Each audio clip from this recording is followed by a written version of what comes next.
All rise. Oh yes, yes, yes. Donald Quentin T. Sumner, Judge presiding.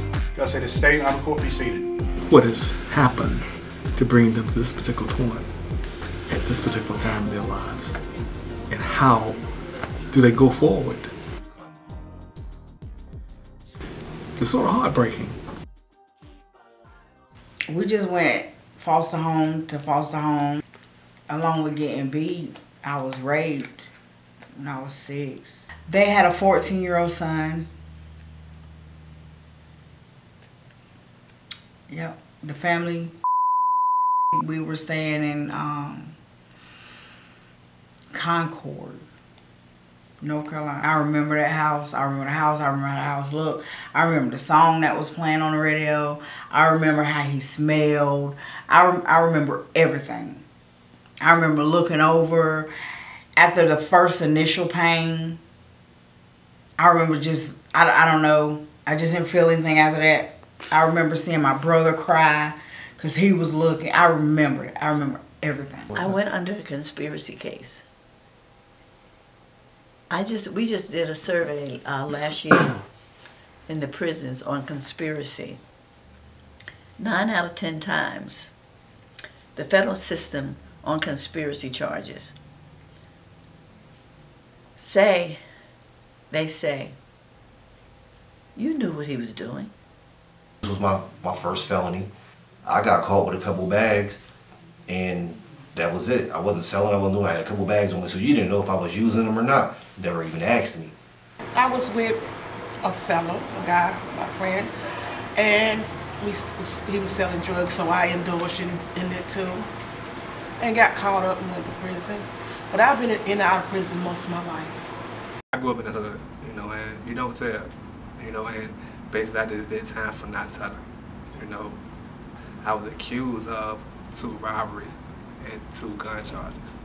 That's what I was accused of. I did time over, but I didn't do it. I just didn't tell people that did it. To be honest, I was a single mother working by myself, and I had a mental breakdown. And when I had this mental breakdown, I was involved in a car accident, and my daughter was in the car with me, and they felt like I intentionally harmed my daughter. So they charged me with first-degree murder, and I pled down to involuntary manslaughter. I had a breakdown. Like, I really don't remember my thought process to why I did what I did. I just know that I wasn't in my right frame of mind. You know, and it's over time, of course, I went through therapy, and I've had different sessions to have a better understanding of what happened. But at that moment in time, I didn't understand what was happening. I didn't understand why I was doing what I was doing. It was just one of those things that you can't really explain it. Even if you try to explain it, people wouldn't understand. But the truth is, mental health is one of those issues that people don't really address or don't understand until they go through it themselves. They don't know a person personally. It's just a mother was out 3 o'clock in the morning with her child in the car, and no details. You know, the first detail was from a paramedic, and then the next was from the police officer, and it was all these different stories. Oh, she's a stripper, or she's this, but none of that was true. And it's never recanted in the newspaper. The first thing that they put in the newspaper is that's what it is. They treated me like a criminal, like I intentionally did it. Was she in a car seat? She wasn't in a car seat. She was in my lap. What happened was I ran out the house. I felt like somebody was trying to attack me. So I ran out the house with my daughter and just jumped in my car and drove off. When I jumped in the car and drove off, different thoughts were in my head, and I ended up hitting a light bulb. And because she wasn't in the car seat, they felt like I was suicidal, and that I wanted to hurt myself as well as my child. So that's, and to be honest with you, going through the court proceedings, when I actually saw my motion of discovery, I was in the mental health ward of the prison. So I never saw my motion of discovery prior to my conviction. I was pretty much hanging with the wrong group of people when I was young, a teenager. 17, going on 18. I plead guilty. They said I was facing, 5 life sentences plus 38 years. Nobody got shot, nobody died. They didn't have a weapon, you know, didn't have witnesses. So I was railroaded. I plead guilty. I was fear of getting more time. You know, when I was young, I didn't know any better. It happens. What would have happened, do you think, if you had? So, well, no, I'm gonna. What would have happened if you had? I don't know. I was pretty much, I was young, I was scared. So if at the worst case scenario, I'm gonna say, if I would have fought it, I could end up with a life sentence. Well, 5 plus 38 years. That would have been the worst.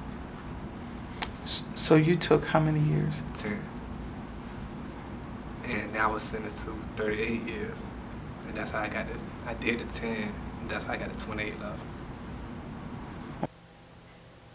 You didn't know what he was doing, but they say you did.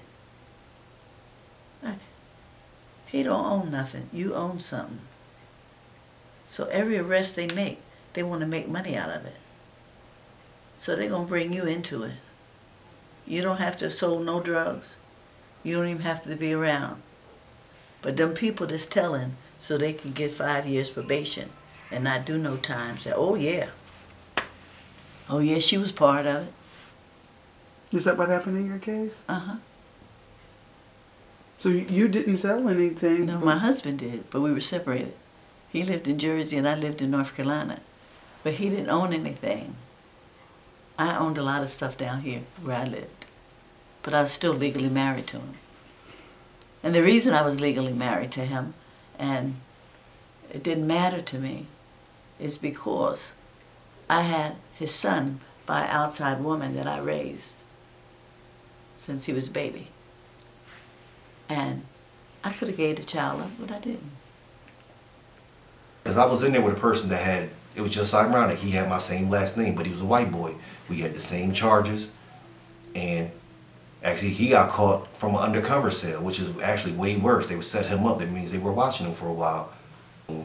When we sat down, I looked at his charges, looked at mine, he got to go to a drug rehab. I had to do 18 months. So I didn't get the, and on top of that, we both had the same jackets. This was my first felony. I never knew about the PTI. He got PTI in the drug rehab program. That means instead of putting this on your record to screw your life up, we're going to give you a chance. So you're going to take the charge, but you just can't get in trouble for a certain amount of time. If you survive that time, then we'll eliminate it off your jacket. You were never told about that? No. I didn't know about that till I got out and another inmate told me, well, why didn't you apply for PTI? I was like, I don't know what that is. So your lawyer didn't tell you what that was? That's your first charge. I said, no, I never knew that. He said, she railroaded you. Basically, you got a conviction rate off of me. So the next case that you really want to let slide through looks better for you and you'll get more leeway with your judge. So I was a pawn in your little scheme to be the king. And that was wrong. And once I found everything out, it messed me up. It messed me up because now I'm sitting in there, I got a felony, I can't come home, I can't do anything. And when I get out, what am I going to do? I started, when I was around 21, 22, I started using drugs. And I tried to get some help at a program in Durham.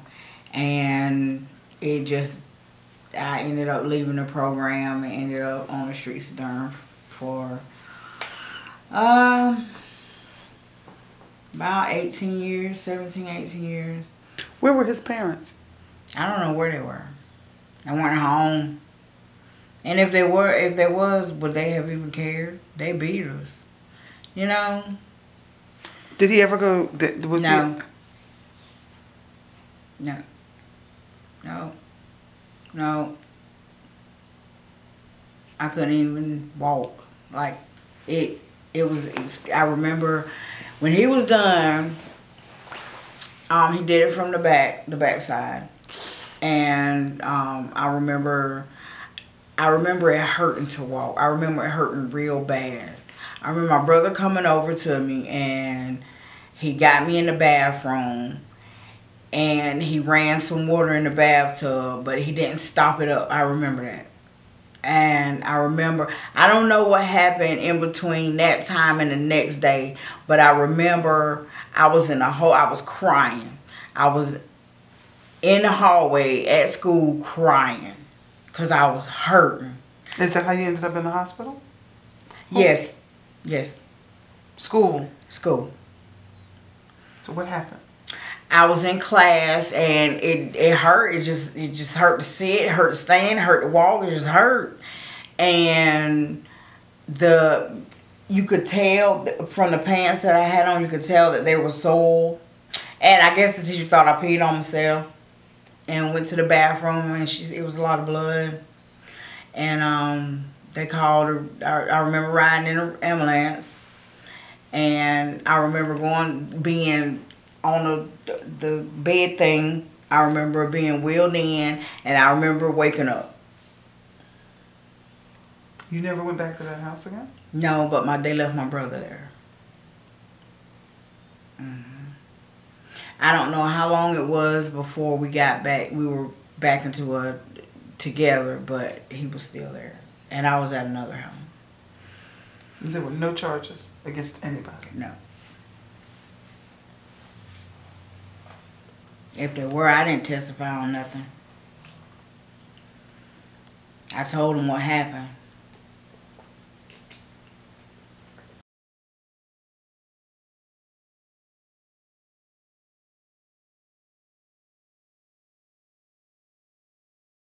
Getting arrested is like it's like the closest thing to slavery.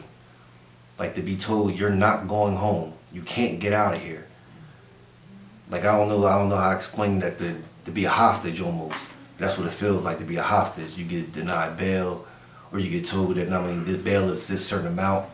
I'm not gonna be able to make my bail, so now I gotta sit here.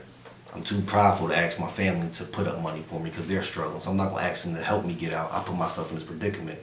So you pretty much you alone. You're sitting there, you don't know anything about this justice system like that.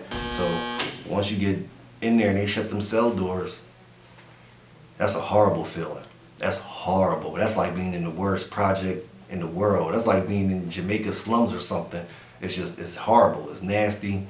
And you realize that I'm not going home. I can't get out of here. The day I get arrested, or the night I get arrested, after that I'm through booking and all that, and I actually go to my cell, and that cell closes behind me, that purse closed behind me. That's the worst feeling in the world. It's a bad feeling. Especially when, I don't know, you don't know when you're gonna get out. You know, you be looking at some time. It's a bad feeling. Day to day, you got a routine. The best thing you can do is occupy your mind. Like it's hard to do that because you got young people coming there that don't know no better. You got all these gangs coming up in there, and the guards walk past and they bypass you.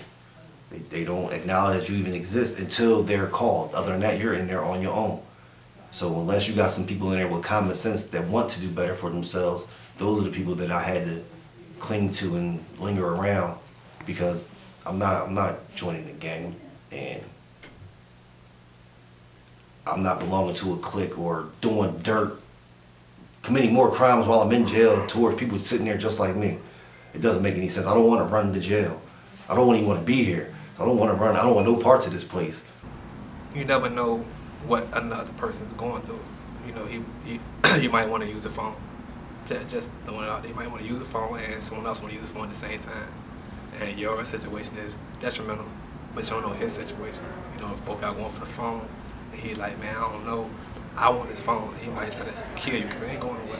I might have 2 years left. You know, I might be on a basketball court, and he got life sentence. I got 2 months left.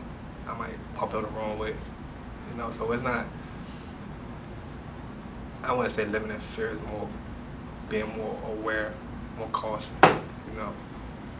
It's very degrading, you know, from the time you get there, even whenever your family members come and visit you. You're excited to see your family, but at the same time, when they leave, you have to get strip searched. So it's a happy moment, but then at the same time, it's like, oh man, here I go. Oh, the feds send you long ways away from your home. So when they had this crack thing, we all sent petitions home for them to put back that part of the compassionate release for the elders. And in 2014, they put it back in, and I applied for it. And I didn't get it until 2016. I was past my time, but they still messed around, till finally I got it. But when I got it, I was in Carswell. I went there 2 years prior to that to have a knee operation, replacement of my knee.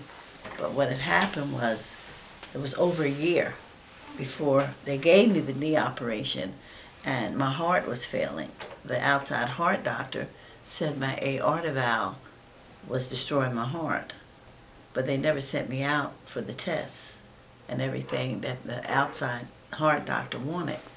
So this day I'm in the unit, I'm back in a wheelchair because I had to stop the exercises for my knee because I had so much mucus, because they kept saying I had pneumonia, flu, COPD, all these kind of things, instead of what the heart doctor was saying. So she called me down and she told me that I had been approved to go home. The judge had signed off on it. And that she wanted me to call my family, that I was going to go home in 2 days. But I was real sick, because I never told my family I got real sick.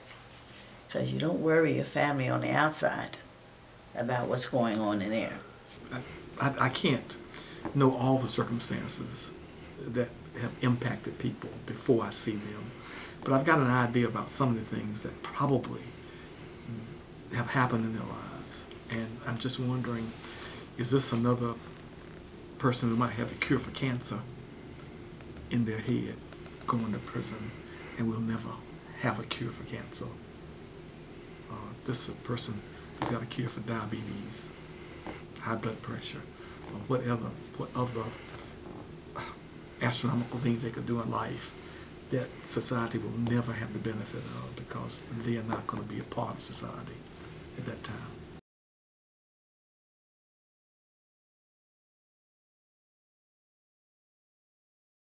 Community action really is about giving a hand up and not a handout. And really, we do believe that people deserve a second chance, and that they should have the supportive tools and the supportive tools and the support that they need to navigate to be successful. And so really, historically, our work is about comprehensive case management and programs and services that help people not just to survive but to thrive and to become independent of public programs. And really, that same work transitions over to someone who's coming back to the community from incarceration. So really, we are so happy to be able to be a part of this work, because we've been doing it for 50+ years in helping low-income families. And if an individual is incarcerated, usually there's not a limo pulling up at the jail or at the prison to give them a ride home. And so our program provides the services, the comprehensive case management, and the programs and services to help them to get back on their feet, to be stabilized. And Alton and I said, you know, if we want people to be successful after incarceration, it can't be a road or bridge to nowhere, but the support has to be in place from the community to actually welcome these folk back home and look at how they can be productive citizens and help them to be productive citizens. We actually help offenders be enrolled into the program. We help them find jobs. We see what their qualifications are. We see what they like to do, what they're not good at, what their strong points are. Once we do that, then we'll sit down and give them a list of jobs that are hiring. Some of them know how to fill out applications, some don't. So we do ask those questions to see what they're comfortable with and familiar with. Once we get that information from them, and if they know how to fill the applications out, we we let them do it. But if they have questions, we try to kind of walk them through the application. So when they bought me a pair, I literally had a pair of shorts, a t-shirt, a hat, a pair of socks, and sneakers. People get out of jail, they go to a halfway house and they go their way. They don't have a program set up to help convicted felons to get on their feet. Our role in reentry is being a voice for those that don't know how to navigate the system. Many times you have individuals who are reentering and don't know the pathways to success, whether it's health, job training, education, housing. We are to be that support and wraparound services for those individuals. Here at OIC, we provide what we call integrated comprehensive care. We have primary care, which is what happens at any other doctor's office, a medical visit, a physical, sick visit, chronic care for diseases such as diabetes, hypertension, and then we also have behavioral health services, dental, and also on-site pharmacy. If you don't have medical needs met, you don't have a healthy workforce. And a healthy workforce cannot show up to work and be productive, and therefore create a living wage to be sustainable. The sheer number of people that are being released is just continuing throughout the years, and then also we see that recidivism rates are relatively high. So 95% of individuals who are incarcerated are going to be released at some point in time. And statistically in North Carolina, within 3 years, just under 50% of people who are released reoffend and go back to prison. So over time, the sheer number of people being impacted by this issue just continues to rise throughout the years. And I think that with the attention being on drugs and crime, it's all interwoven into our criminal justice system, and that inevitably impacts reentry. And I think people are starting to come around and realize that it's not a handout, and that by supporting a reentry program, you're not quote unquote supporting a criminal, but you're really doing a good thing for the entire community. You're promoting safer communities, you're promoting economic development locally, statewide, you're promoting the reunification of families, and you're really breaking the cycle of, because statistically a child who has a parent that's been incarcerated is far more likely to follow down that path and offend themselves, unfortunately. So by having successful reentry programming, you can even impact generations of families down the line. And then I saw my son following in my footsteps. Yeah. And then I have a grandson, and he was getting in trouble in school. I said, no, I got to stop this. That's a bad example. I'm setting for them. We really need to address the recidivism. And being a judicial official, one of the things as well that we experience is long court dockets, a person not being a productive taxpayer. That helps the county as well. But the brokenness of an individual, the recycle, concerns me. It's a lot of African American men that have drug charges and on probation, on parole, nowhere to live, they're homeless. You have sex offenders that are charged with crimes that are not really necessarily violent crimes, and the laws are so that they can't find places to live, can't find places to work. And I'm just a firm believer that all people need a second chance in life. And you know, my background is not sparkly clean, so you know, somebody gave me a chance, and if we work together, we can change behaviors which will reduce crime and recidivism rates. I think the things that cause a person to be broken and coming back through is the cycle that one is trapped on. It's sort of like on a merry-go-round and don't know how to get off, crying out for help. And so not knowing where to go, being caught in a cycle of stigma, becoming just another number, and not seen as a person who wants to make a difference, who want their life to be changed. It concerns me. That's where I see the brokenness, and not just physically, I see it mentally and also financially.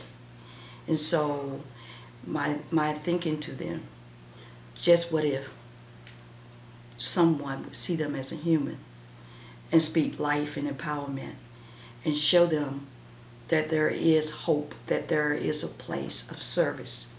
Have you heard about New Reentry? They don't have no family to go to. 9 out of 10 times they burnt their bridges. So now they have to prove themselves.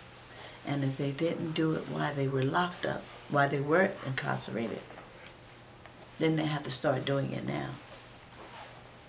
And a lot of times, if you've burnt your bridges, it's hard for family to trust you again. And how society looks at it is, if the family don't trust them, why should I? That's the catch. But Reentry trusts them. They help them. I shouldn't have to depend on nobody. I go to work every day like anybody else. I don't have to depend on nobody to get anything. But I was living in a hotel, going back and forth to work. And just after a while, I got children. I can't provide for my children the way I want to. My children can't come to the hotel to come see me. I'm not allowing you to. I don't want to mess my child's mother up by going to her house to stay because, like you said, you can't have a felony. So if I go there and somebody finds out that I'm living there, I'm not risking now putting my family out. So I had to stay over there where I was at. Mm-hmm. It was just after a while, it was too hard for me. I couldn't do it. I knew for a fact can't nobody live like this. Can't nobody do it. So I decided one day, my mother said she was coming down here to visit. I jumped in the car with her, came down here. When I got down here, I ran into my aunt. I was talking to her, and she was telling me about this program. They help felons. I said, we don't have nothing like that. And so the ultimate goal of my position is to reach out to the community, to public officials, to anyone that we can inform why we do what we do, the population that we serve, the returning citizens. How can we come together as a community? How can we help the individuals that we serve? And we let them know the different services that we provide. They don't have to personally be on probation, but they do have to have some sort of background, criminal background. And we kind of base them on how far they are as far as the levels of high risk, medium, and low. It's pretty much how we based it, but we help everyone that we can. We can enroll almost 60 people a month. That's a lot, but we do help as many as we can. But what we do, like for instance, we were just in Terrell Work Farm a couple of months ago. We participated in a job fair. We was able to have a table set up. We talked to the actual offenders, let them know where we're located, how we cover Edgecombe, Nash, and Wilson, and the services that we provide. We give them information so when they're out, they can reach out to us. And we also inform them that we're not the only one in the state that does this services. There is a reentry council pretty much in a lot of the counties in North Carolina, but we pretty much say, hey, we're going to be here when you get out. This is what we can do for you when you get out. And so by visiting these prisons and jails, we inform them that we're here. A lot of people don't know. We also stay in contact with case managers in the jail, because case managers in the jail, they have to make sure when the individuals leave, they have somewhere to go. So a lot of times they're reaching out and said, hey, I got this sex offender, don't have anywhere to put them, do you have somewhere to place them? And so we kind of do whatever we can, reach out to private owners or reach out to a few boarding houses that accept certain individuals to make sure they're placed when they leave the prisons.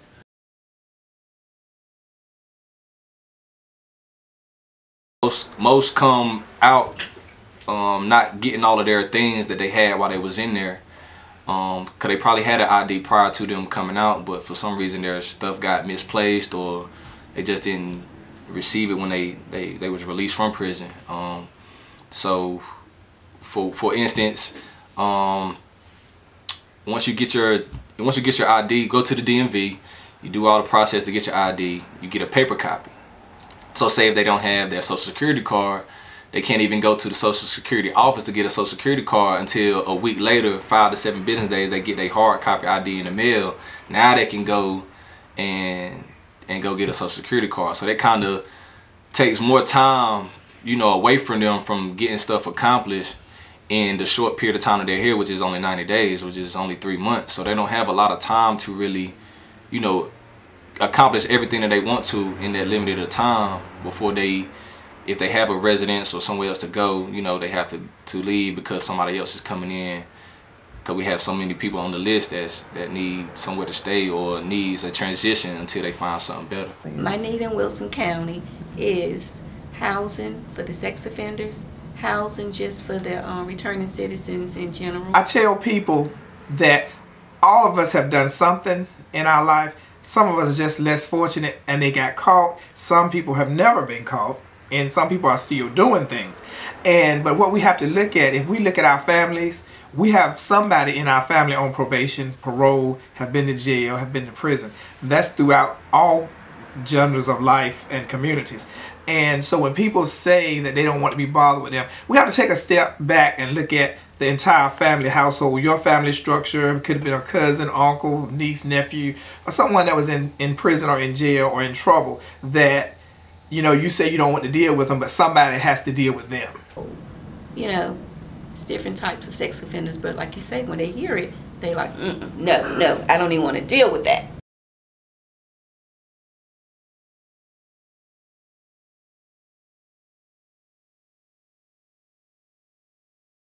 You know, if you've been in there, whether it's 3 months or if it's 30 years, there's a stigma that comes with that.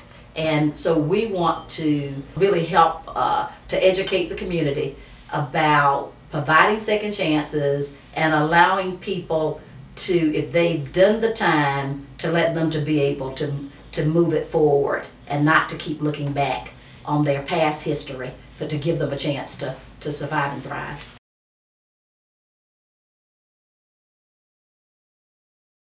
Because I did the crime, I did my time. So now when I got out, why can't I do everything that you did? Because as you said, I did my crime, I did my time. There's no forgiveness? No, not at all. And job interviews don't even look at you. Put in there, you mark you have a felony on, they won't call you. I had to lie on a whole lot of applications and just say I didn't have nothing. Didn't get in there, then gotta tell them. And that's embarrassing because this guy doesn't understand why I was doing what I was doing. So I gotta explain to him what I was doing. Like, I wrote it down, looked the charge up. I don't want to explain to you, so they sitting there, so tell me about that. I'm telling you what, man, I sold crack. What you want me to do? I sold crack for a living. I sold people that just like you. I can sit down in your parking lot, make just as much money as anybody in here, 10 times full. That's why I did it. They don't understand that. I understand that they don't understand that, so I don't like explaining it to them. But to get shut down for something that you did this crime, you did the time for, to get told that you can't be a productive member of society anymore, what do you think I'm going to revert back doing after about a month or two? I don't have a way to provide for myself, and you took that from me. I did what you asked me to do. I violated your law. I did what you asked me to do, and now I can't do what I know now to do, is to be a productive member of society. Now you're not telling me I can't do it no more until a certain amount of time. That's probably a misconception, in the sense that people who serve time can walk back into society and get a job overnight. It really doesn't work that way. And I hate to be the bearer of bad news, but as you well know, it doesn't work that way. The stigma of having been in prison, served time, is a black mark. And prospective employers look at that. So what you have consequently is that people go into prison, serve the debt to society, and come back out, and society continues to punish them once they return to the community. And the whole idea is that you not go to prison, get out, and then have to go back again. The idea should be that if you have to go, that you go, serve that debt, come back, and then become a contributing member of society. We don't know why this person got to the point where they are. Was it domestic violence? Was it mental illness? What is it that we are, a society, not addressing? Can't we each reach one and extend olive branch of peace? Because when we do that, then our community is stronger. My mother has a church. She's a pastor. And I appreciate her church, the members of her church, because they did stick by me while I was in prison, while I was in jail, while I was in rehab. They always stuck by me, and they always welcomed me back. But all churches aren't like that, you know. I went to a church about a month ago, and one of the people was asking me where I was from and what brought me to Rocky Mount. And I'm kind of like an upfront person. I'm not going to beat around the bush. And then when she said, well, what brought you to Rocky Mount? And I was like, well, I'm just getting released and I'm in a transitional house and, trying to get my life together. And then I went back to church the following Sunday, and this woman totally act like I wasn't even there. And I sat like right beside her and spoke to her, and I was like, okay, I haven't been back. There's different communities here that don't allow certain houses in the neighborhood. The neighborhood fights you from bringing a house in there that's got ex-felons or felons, as they call them. And that's hard because somebody needs to educate the community. When they have these community meetings, these neighborhood meetings, reentry should be the main topic for every community meeting they have.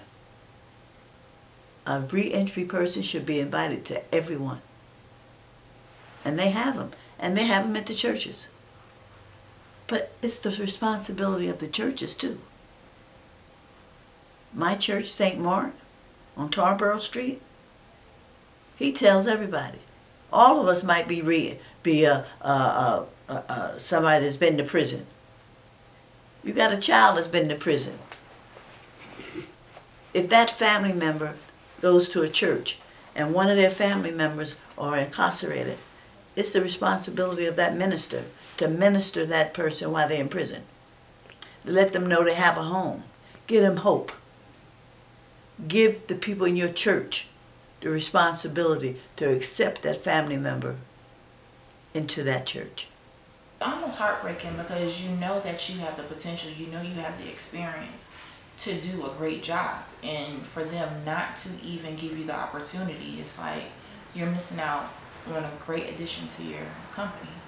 I've worked customer service my whole life basically, and to get through the interview process and second interviews just to get my background back, and they're like, oh no, we can't use you, or call this 1-800 number to figure out any type of discrepancies. You can bring people in and you may want to see the great things about them, and then you don't know their past and you pull it up. And had I pulled it up and said, I didn't know you were in all that trouble before, you should have told me. And I said, well, I was terrified to tell you that because I've had that happen before.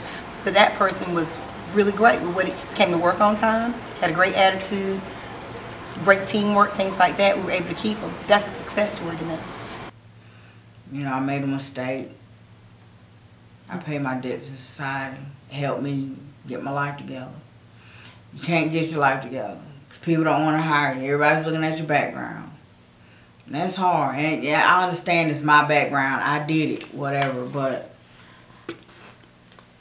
and then it is when you spend months looking for a job and can't get a job, it gets frustrating. I got told by my parole officer, go get another job. Go get a job. I actually almost violated parole one time. I got sent back because me and my parole officer got into it because I had a second job interview. I already had a job. I got a second job interview, but it was interfering with the time she wanted to meet me. So I came up there on my own a day early to let her know I got a job interview. I can't come up here tomorrow. So can we do this now or can you do it later on? No, that's your time to be here. You need to be here. Well, ma'am, I have a job interview. Isn't that what I'm supposed to be doing? Well, that's irrelevant to me. Okay. I was like, well, ma'am, I need to apply for welfare. They told me that you had to sign papers. No. You're not letting the taxpayers pay for you to be on. We're not paying it. We're not doing that. That's taxpayer money. Getting a job. I did have a job before I got here. Like that is part of my money. So why can't I utilize it? So you get shut out. You get shut out from this system once you cross that line. You get shut out. I came home in 2014 and they told me that if I'm going to miss a appointment, call. So at times I probably had an interview or anything, I'd make sure I call, and in the long run they end up violating me saying that I missed an appointment, which in fact I did, but y'all told me it was okay to call, and I called like, maybe I can't come at 8 in the morning, I'll be there at 2. I can't come today, I'll be there tomorrow. It's just like rescheduling, and somehow I end up getting violated. So thrown on the bus for real, I think. You were what now? Thrown on the bus for real. Like, I didn't really understand because y'all told me to call. And probation was new to me. I never been in trouble at all. And I got violated off that as an appointment. And when you're violated, how long do you, when you're violated, what happens then? On the violation, depending on how much time you got suspended or time over your head, they can give you from a day to the end of your sentence. And I was violated. I got, well, maybe 28 more years on probation. So they could have gave me 28 years on my first violation. It's my last chance. My children they're willing to give me another chance. And I don't want to go to jail for 30 months. You know, I don't want to go to prison for 30 months. It's a long time. And, you know, I got grandchildren now, and my children they're willing to allow me to be a part of my grandchildren's life. And, you know, they're slowly coming around. We'll reconnect, and I talk to my children every day. I just got one last chance, and I'm tired of messing up. I'm just tired. I'm tired of going to jail. I'm tired of going to prison. I'm just tired. I'm tired of getting high. I'm tired of selling my body for money. I'm just tired. I just want to be normal.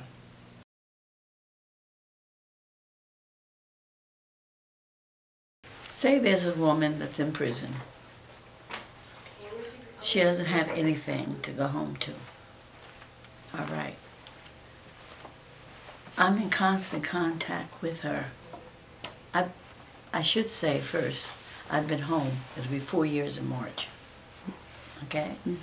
I did the 23 years, 5 months in federal prison. Wow, that's a long time to be gone. Yes. So, what happens is, by me being in constant contact, I know what they need. I know what their family problems are, because I'm the one that's mentoring them from the outside in and bringing the outside to them. I'm also the matriarch for the National Council for incarcerated and formerly incarcerated women and girls. I'm also on the board. The work I do as an in-reach is for the National Council. Okay? Okay. So, by me being all of those things, the girls in prison call me grandma. They have for my whole 23 years there, and the girls still do. I had two choices. I can go back to doing what I know how to do, or then throw my life away, basically, or I could try to do something different. And I was told crazy is expecting the same result by doing the same thing. I mean, expecting a different result doing the same thing. I'm not crazy. So when my mom said she was coming down here, I came down here with her. For somebody to sit down and talk to you to understand what you actually need, and then someone trying to help you, instead of sitting here like you a piece of paperwork, like, okay, like almost like welfare, like, okay, well, we can give you this, this, this, and this, and okay, we'll come back next week or something like that. I can't make it till next week. They helped me through that. I didn't have a place to stay. They told me places I could stay. They even gave me a voucher for my rent that month. I told them I was looking for a job. They said, well, we can come back up here tomorrow and fill out this application, write your name and stuff on the paper, and we'll let the people, we have people that come here looking for people. That's better than a temp service. Temp services don't even do that. They tell you to come back, or we'll call you when we get a job, or call back up here and see what we got. They actually have people come down to the place and drop off applications and ask, who do you have in here? So I got a job. Yeah, I got a job, and then it was where was I gonna stay at? Now I got the job part over with. Where am I gonna stay at now? So they found me somebody to stay with, and was like, okay, we'll rent this room out. We'll pay you first month. We'll pay you rent. I said, well, I don't get paid till this certain amount of time. Okay, well, they gave me 2 months rent. So now I didn't have to pay rent for 2 months, and then turn around and how am I gonna get back and forth to work? Like I said, I got a felony suspending my license. Now I can't drive around. So how am I gonna get anywhere? They had somebody come and pick me up. They took me to a job interview, which was an hour and a half away. They took me there. I talked to other people that were in the program. I think they were in the halfway house though. I was talking to them. They would tell me about other jobs in the area and stuff. But for somebody to come pick you up and take you to a job interview, that was cool. That was fulfilling, because I really had no way of getting anywhere. So it's hard for me to keep a job, you know. I don't have transportation. I have my license because of fines, you know. And she helped me out if I need to go anywhere. Like, well, I guess you need bus tickets. And I think it's a good program. I told a couple young dudes when I was at my probation office, and they said they didn't want to go up there. But I'm like, man, it's a program, you gotta give it a chance. You know, man, I ain't trying to sit there and be no program. Like, it's not one of those programs. It's more so to help you out. It ain't one of the programs you gotta sit and have a group meeting every day, you know. And a lot of people just don't give it a chance. And I did. I cook, I fries, I make macaroni cheese. Everything you see on that bar, I cooks it. I know I cooks it all. Ribs, I even do the pig, you know what I'm saying? We put it in the smoke, I does that. Shows, make brisket and everything. I've been able to get my own place. I bought my own vehicle. And I've been able to help my grandson out. My son out a little bit too. Without New Reentry, I don't think that I would have accomplished as much as I have. With the resources, starting school, getting help starting school, with finding a job, you know, finding rental assistance, you know. New Reentry is what has made this process a whole lot easier. Right now I'm actually in school for business administration. I started January 8th, and after I finish school, I'm hoping with the education and knowledge that I get, it helps me to better understand the nonprofit sector. I actually work 2 jobs. So when I leave here, I go to a restaurant and I waitress.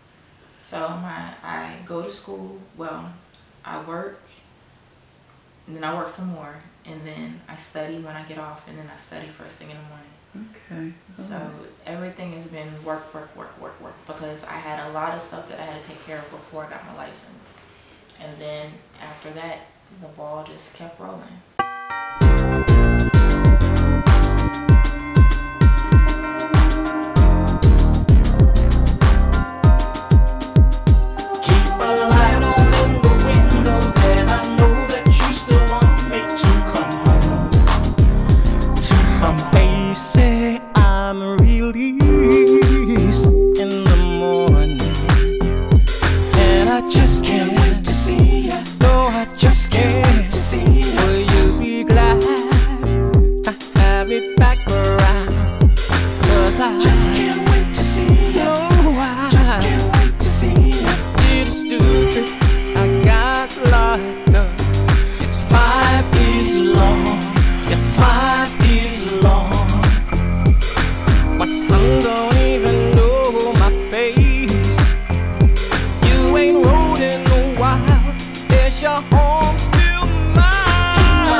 Charges. Thank you for using G-Medics. You may start the conversation now.